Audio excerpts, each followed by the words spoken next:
उस कहानी का अगला एपिसोड। एकांश को अंदाजा हो रहा था इस बात का कि यष्टि पर रिस्पॉन्सिबिलिटी बहुत है, तो उसके पास अपने लिए जीने के लिए टाइम ही नहीं है। वो अपने लिए जीना ही भूल चुकी है। यष्टि अब डोर की तरफ बढ़ी नीचे जाने के लिए, तो एकांश ने डोर को ब्लॉक करके उसका रास्ता रोक दिया। यष्टि ने गुस्से में एकांश की तरफ देखते हुए कहा कि आप क्या कर रहे हैं? मेरा रास्ता छोड़िए, मुझे नीचे जाना है श्रेया के पास, मुझे मिस कर रही होगी। एकांश ने ऐसे ही खड़े हुए थोड़ा हक से यष्टि से कहा, अभी अभी सुनीता जी ने क्या कहा था? क्या तुमने सुना नहीं? श्रेया एकदम ठीक है और नीचे खेल रही है। तुम अभी कहीं नहीं जा रही हो, चुपचाप से जाकर बेड पर लेटो। यष्टि ने अपने दोनों हाथों को गुस्से में बांधते हुए कहा, आपको नहीं लगता कि आप कुछ ज्यादा ही डोमिनेटिंग हो रहे हैं? आप ऐसे मुझे अपने हिसाब से नहीं चला सकते। आपका कोई हक नहीं, मेरा रास्ता छोड़िए। यष्टि ने मुंह बनाते हुए कहा, तो एकांश ने उसकी कलाई पकड़ ली और उसे रूम में वापस लाने लगा। यष्टि एकांश की ये जबरदस्ती देखकर दंग रह गई, लेकिन एकांश पर तो जैसे कोई फर्क ही नहीं पड़ रहा था। एकांश ने उसका हाथ पकड़कर उसे बेड के पास लाकर खड़ा कर दिया और उसे लगभग डांटते हुए कहा, अब तुम चुपचाप बेड पर लेट रही हो या मैं दूसरा तरीका अपनाऊं? एकांश की इस धमकी से यष्टि वहीं चुपचाप बैठ गई। एकांश ने उसे मेडिसिन दी खाने के लिए। यष्टि ने मुंह बनाते हुए अपनी मेडिसिन खाई। तभी सुनीता जी उनके रूम में नॉक करके आई। उन्होंने श्रेया का हाथ पकड़ा हुआ था, जो कि यष्टि से मिलने की जिद कर रही थी। इधर यष्टि भी श्रेया के लिए बहुत ज्यादा परेशान हो रही थी। श्रेया को देखकर तो यष्टि का जैसे खून बढ़ गया हो। वो एकदम से उठकर बैठ गई। श्रेया भी उसके पास दौड़ कर आई, तो एकांश उन दोनों के बीच की बॉन्डिंग को देखकर काफी खुश था, जबकि वो एकांश की सगी भतीजी थी। लेकिन फिर भी श्रेया को देखकर ऐसा लग रहा था जैसे उसे सिर्फ यष्टि की ही जरूरत है। यष्टि ने श्रेया को अपनी गोद में उठा लिया और उसकी गाल को किस करते हुए कहा, मेरी स्ट्रॉन्ग बेटी, कैसी है आप? श्रेया ने उसके गालों को छुआ, उसे ये जताने के लिए कि वो एकदम ठीक है। एकांश को बहुत बेसब्री से इंतजार था कि कब श्रेया फिर से बोलना शुरू करेगी, और ये काम सिर्फ यष्टि ही कर सकती थी, क्योंकि अपनी मॉम डैड की डेथ के बाद से उस सदमे की वजह से वो एकदम खामोश हो गई थी। एकांश ने यष्टि और श्रेया को खेलने के लिए रूम में एक साथ छोड़ा और खुद वो वॉशरूम में फ्रेश होने चला गया। एकांश का माइंड अभी भी यष्टि में ही लगा हुआ था।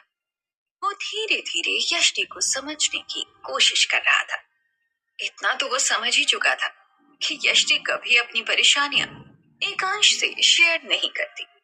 शायद इसलिए क्योंकि उसे एकांश से वो कॉन्फिडेंस नहीं मिला था अभी तक, या कह सकते हैं कि एकांश अभी तक उसका दिल नहीं जीत पाया था।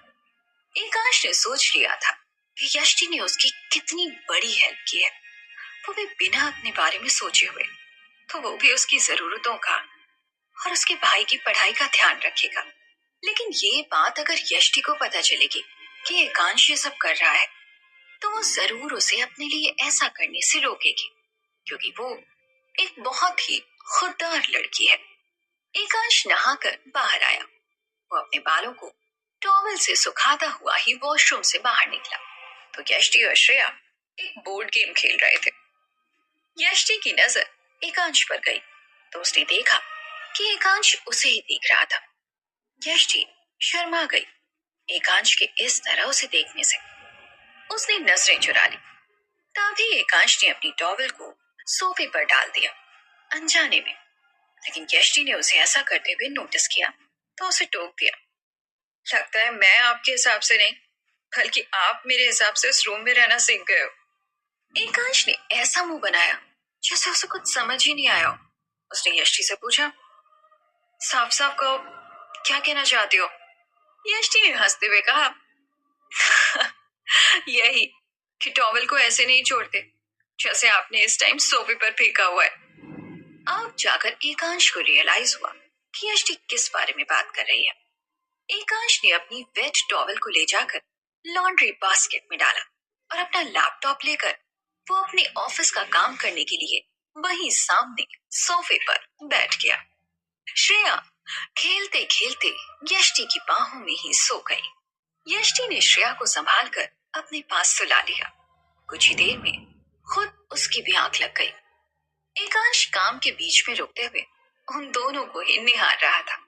तभी एकांश के पास अनुज का फोन आया, जिससे बात करते करते एकांश रूम से बाहर चला गया।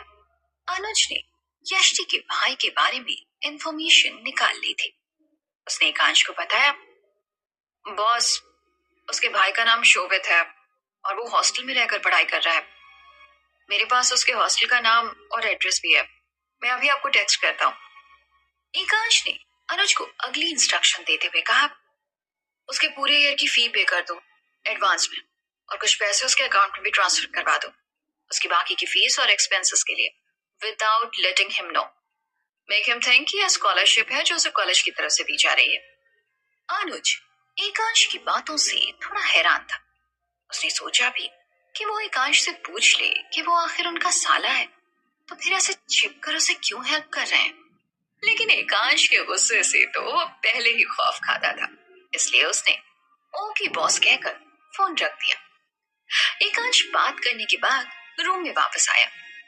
यष्टि और श्रेया अभी भी सो रहे थे। एकांश भी जाकर सोफे पर लेट गया। यष्टि के साथ बिताए हुए उन पलों को वो एक एक करके याद कर रहा था। यष्टि की मीठी यादों में ही एकांश को नींद आ गई। इधर यष्टि की आंख खुली तो लगभग शाम हो चुकी थी। यष्टि ने श्रेया को नहीं उठाया और वो रूम से बाहर आ गई। अब उसकी कंडीशन पहले से काफी बेहतर थी। एकांश ने उसका इतना ध्यान जो रखा था। यष्टि ने सोचा कि वो श्रेया के लिए तो उसकी पसंद का खाना बना दे और साथ में आज एकांश के लिए भी उसकी पसंद का कुछ बनाए, उसे अपना ख्याल रखने के लिए, थैंक्स बोलने के लिए। यही सोचते हुए यष्टि किचन में आई, जहां कुक और सुनीता जी पहले से ही मौजूद थे। यष्टि ने किचन में आते हुए कहा, सुनीता जी, आज मैं एकांश के लिए खाना बनाऊंगी, मुझे बताइए ना एकांश को क्या पसंद है। सुनीता जी ने भी एकांश की पसंद के खाने की लिस्ट बनाकर यष्टि को पकड़ा दी, जिसमें से यष्टि ने एकांश की पसंद की कम से कम 4 डिशेस बनाने की सोची। अपने रूम में एकांश अभी भी सो रहा था। यष्टि ने कुछ देर में एकांश की पसंद का खाना बनाकर टेबल पर सजा दिया। जब एकांश श्रेया को गोद में लेकर नीचे आया, उसकी नाक तो यष्टि के बनाए हुए खाने की खुशबू से महक गई। वो उसे वहीं खींच रही थी। एकांश जल्दी से डाइनिंग टेबल पर आकर बैठ गया। सुनीता जी ने यष्टि की हेल्प से डिनर टेबल लगाए। सब कुछ एकांश और श्रेया की पसंद का था। एकांश की पसंद को आज ज्यादा ही इंपॉर्टेंस दी गई थी। यष्टि ने एकांश को डिनर सर्व किया तो एकांश से तो सब्र ही नहीं हुआ और उसने खाना स्टार्ट कर दिया। यष्टि भी श्रेया को खाना खिला रही थी और साथ साथ में एकांश के रिएक्शंस को भी देख रही थी। एकांश के चेहरे को देखकर उसने जान लिया था कि ये खाना उसे बहुत पसंद आ रहा है। लेकिन एकांश के मुंह से तारीफ का एक शब्द नहीं निकला यष्टि के लिए, तो वो थोड़ा उदास हो गई। लेकिन उसने बताया भी तो नहीं था एकांश को कि ये खाना उसने स्पेशली उसी के लिए बनाया था। सबका डिनर हुआ तो श्रेया को लेकर यष्टि बाहर गार्डन में गई थोड़ी फ्रेश एयर लेने। यष्टि की आंखें श्रेया को अपने कंधे से लगाकर सुलाते सुलाते ही भारी होने लगी। श्रेया को सुलाने के बाद यष्टि उसे उसके रूम की तरफ लेकर गई। उसने श्रेया को सुलाया और अपने रूम में आई तो जैसे ही उसने डोर खोला, एकांश वहीं सोफे पर बैठकर अपने ऑफिस का कुछ काम कर रहा था। यष्टि ने वार्डरोब से अपने कपड़े निकाले और वॉशरूम में चेंज करने चली गई। जब वो वॉशरूम से बाहर आई तब भी एकांश अपने काम में ही लगा हुआ था। यष्टि जाकर अपने बेड पर चुपचाप लेट गई। एकांश ने अपना लैपटॉप साइड में रखा और उठकर यष्टि के करीब बढ़ने लगा। यष्टि अपनी तरफ बढ़ते हुए एकांश को हैरानी से घूर रही थी, लेकिन एकांश के कदम बिना रुके उसकी तरफ ही बढ़ रहे थे। एकांश ने यष्टि के बेड के नजदीक जाते ही झुककर यष्टि के गाल पर किस कर लिया। यष्टि की आंखों में हैरानी देखकर एकांश ने यष्टि से कहा, ये थैंक यू किस है? तुमने जो आज मेरे लिए डिनर बनाया था उसके लिए। यष्टि ने हैरान होते हुए कहा, तो क्या आपको पता था कि डिनर मैंने बनाया था? एकांश ने फौरन उसकी बात का जवाब दिया, और नहीं तो क्या, मुझे मेरे घर का यूजुअल टेस्ट अच्छे से पता है, और आज कुछ अलग ही था।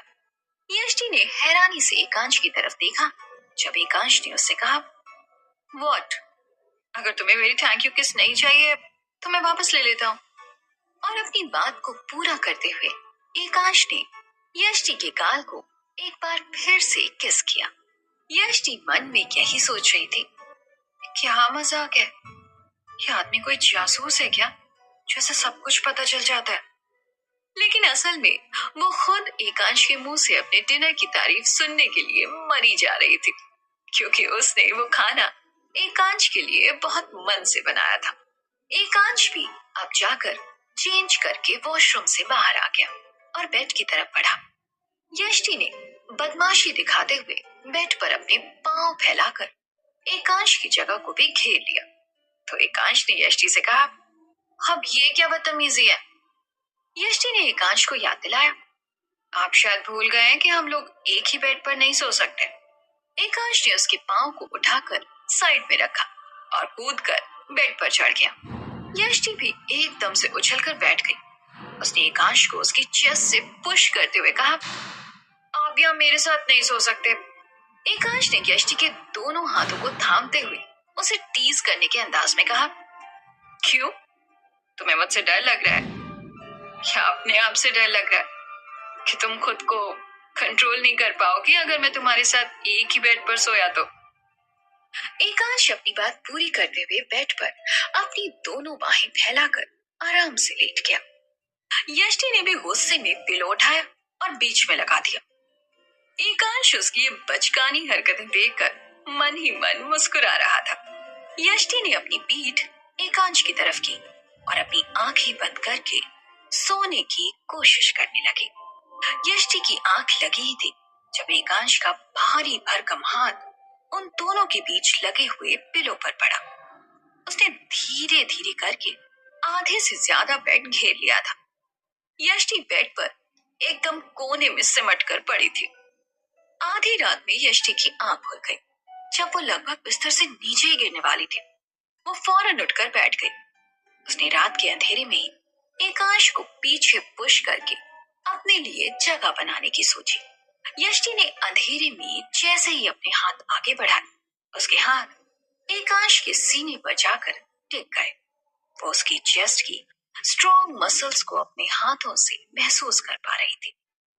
आधी रात में जिस तरह से बेड पर बैठकर यष्टि एकांश को पुश करने के लिए उसकी चेस्ट को छू रही थी, वो कुछ और ही मैसेज दे रहा था। एकांश की आंखें भी यष्टि के ऐसे उसे छूने से खुल गईं। एकांश ने झटके से यष्टि के दोनों हाथों को अंधेरे में ही मजबूती से पकड़कर यष्टि को धकेलते हुए बेड में पुश कर दिया। जब यष्टि ने अपने मुंह से आवाज निकाली तो एकांश को एहसास हुआ कि वो यष्टि के ऊपर है। यष्टि के दोनों हाथ एकांश के हाथों की गिरफ्त में थे और एकांश की पूरी बॉडी इस समय यष्टि की बॉडी से टच हो रही थी। यष्टि के अंदर से आने वाली वो स्वीट स्मेल एकांश को यष्टि के और भी करीब आने के लिए मजबूर कर रही थी। एकांश ने यष्टि को इसी पोजीशन में पकड़े हुए उससे पूछा, ये तुम क्या कर रही थी आधी रात में? तो यष्टि ने घबराई हुई आवाज में एकांश को जवाब दिया, बेड पर जगह बना रही थी, और क्या?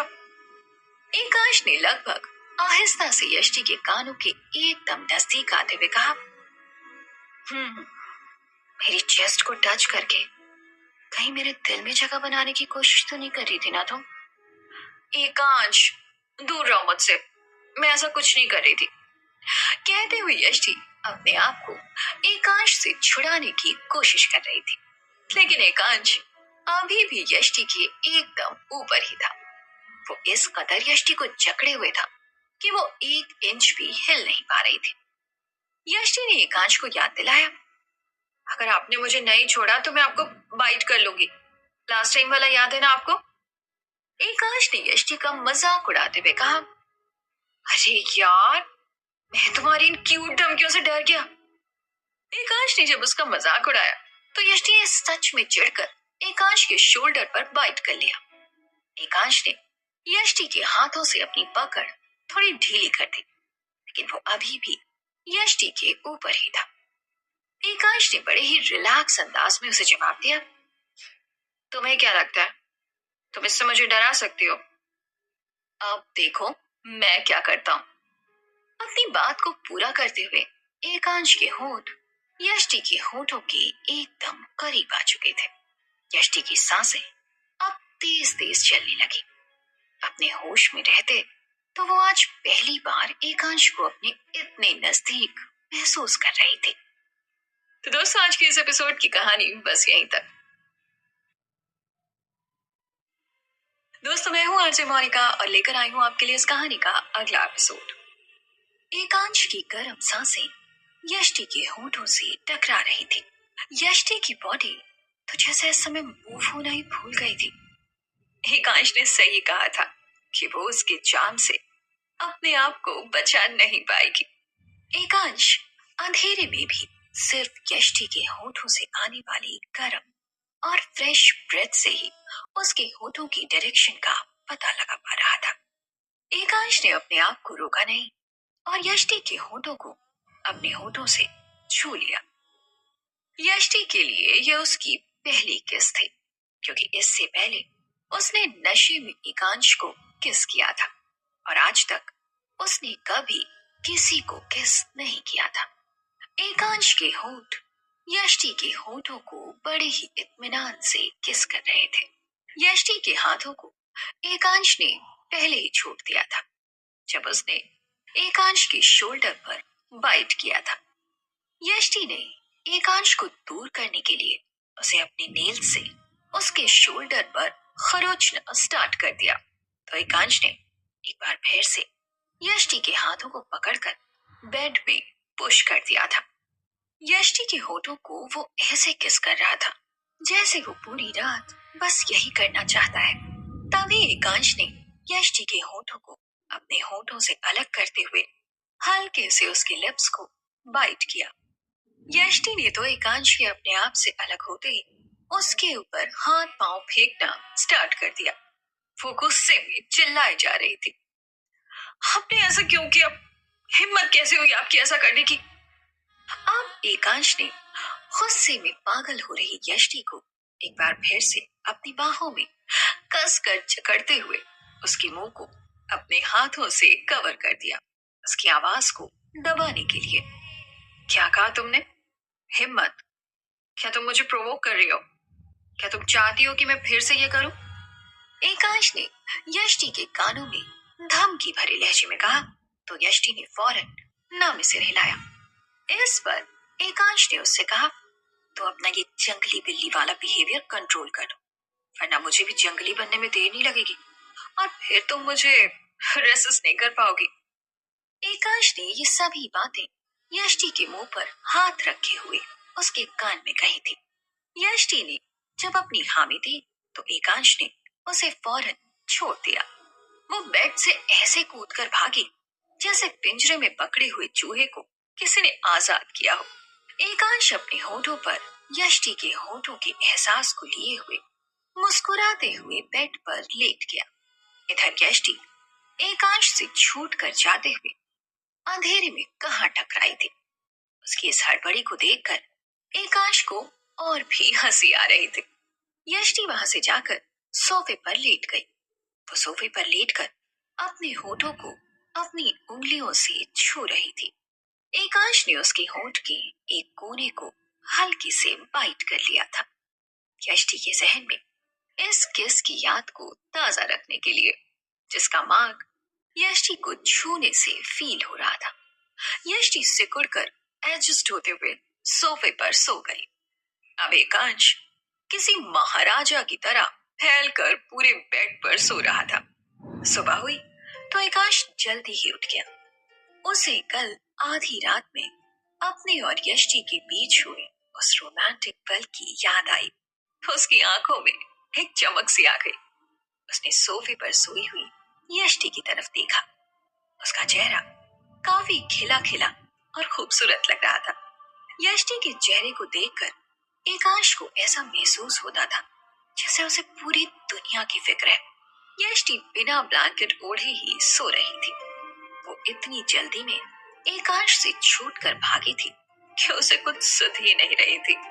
एकांश उठा और उसने अपने ब्लैंकेट को यष्टि के ऊपर डाल दिया। ऐसा करते हुए एकांश की नजर यष्टि के होठों पर बने कल रात की किस के उस मार्क पर पड़ी जो एकांश ने उसे फर्स्ट किस की मेमोरी के तौर पर दी थी। उसका मन हुआ कि वो झुककर यष्टि को एक बार फिर से किस कर ले, लेकिन उसने अपने मन को कंट्रोल किया और वहां से जिम जाने के लिए रेडी होने चला गया। यष्टि की आंख खुली तो उसने अपने आप को ब्लैंकेट से कवर पाया। एक पल के लिए ब्लैंकेट से आने वाली खुशबू से उसे महसूस हुआ कि कहीं वो बेड पर तो नहीं है। जैसे ही उसने धीरे से अपने ब्लैंकेट को हटाया तो उसने राहत की सांस ली। वो अभी भी सोफे पर सोई थी। उसने हैरान होकर ब्लैंकेट को देखा तो उसे एहसास हुआ कि एकांश ने ही उसे ये उठाया है। वो उस ब्लैंकेट को अपने करीब करते हुए उसमें से आने वाली एकांश की खुशबू को अपनी सांसों में बसाने की कोशिश कर रही थी। उसे असल में तो एकांश की फ्रेग्रेंस बहुत अच्छी लगती थी। तभी यष्टि को एहसास हुआ कि कोई रूम में एंटर हुआ है। यष्टि ने हड़बड़ाहट में फौरन अपने चेहरे को ब्लैंकेट से कवर कर लिया। उसे इस समय तो एकांश को फेस करने में काफी शर्म आ रही थी। ये एकांश ही था जो जिम से वापस आ चुका था। यष्टि ने ब्लैंकेट के कोने को हल्का सा उठाकर देखा तो उसे एकांश नजर आया। वो चोरी चोरी से एकांश को देख रही थी। एकांश को यष्टि के उस रूम में कदम रखते ही अपने चेहरे को ढक लेने से ही अंदाजा हो चुका था कि वो उससे शर्मा रही है। एकांश ने जानबूझकर रूम में ही अपनी पसीने से भीगी हुई टी शर्ट को उतार दिया। ये देखकर यष्टि ने गुस्से में चीखते हुए अपनी ब्लैंकेट को हटा दिया।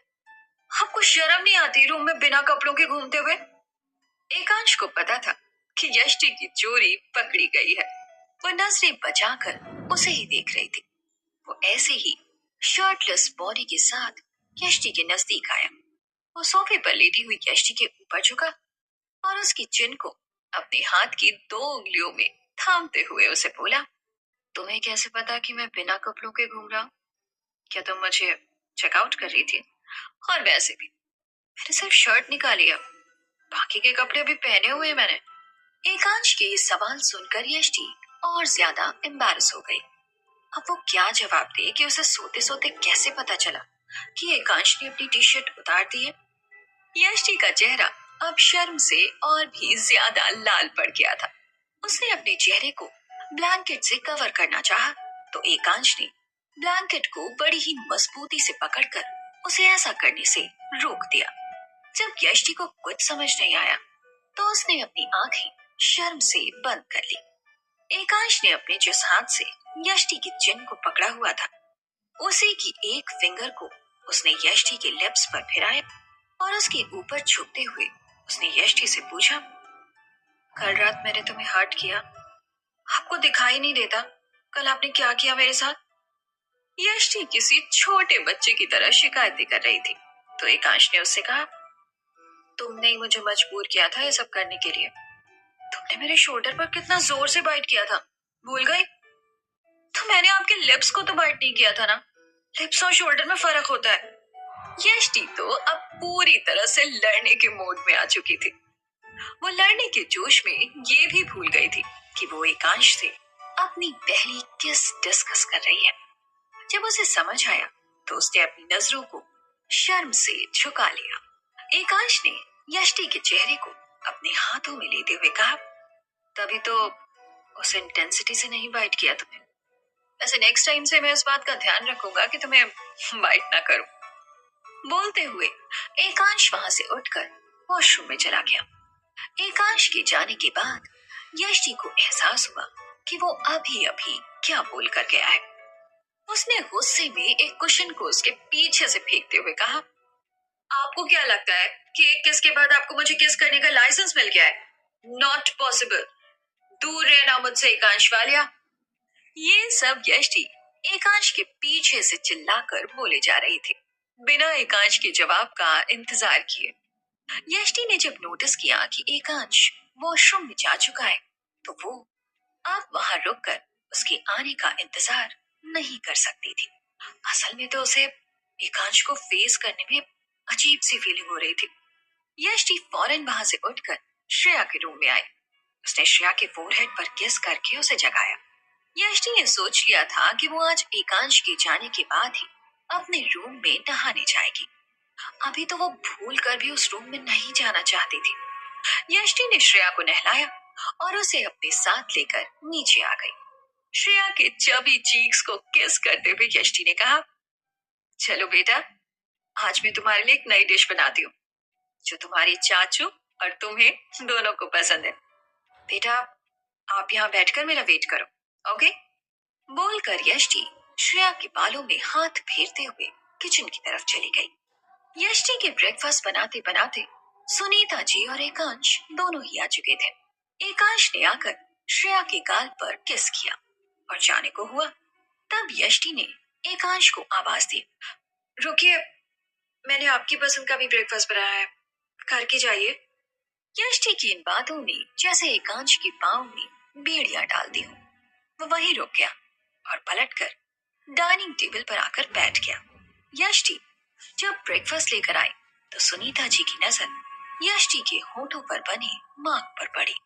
सुनीता जी ने यष्टि से पूछ लिया, बेटा, तुम्हारे लिप्स को क्या हुआ? यष्टि ने आंखें बड़ी बड़ी करके सुनीता जी की तरफ देखकर हड़बड़ाते हुए जवाब दिया, वो वो एक कीड़े ने काट लिया था।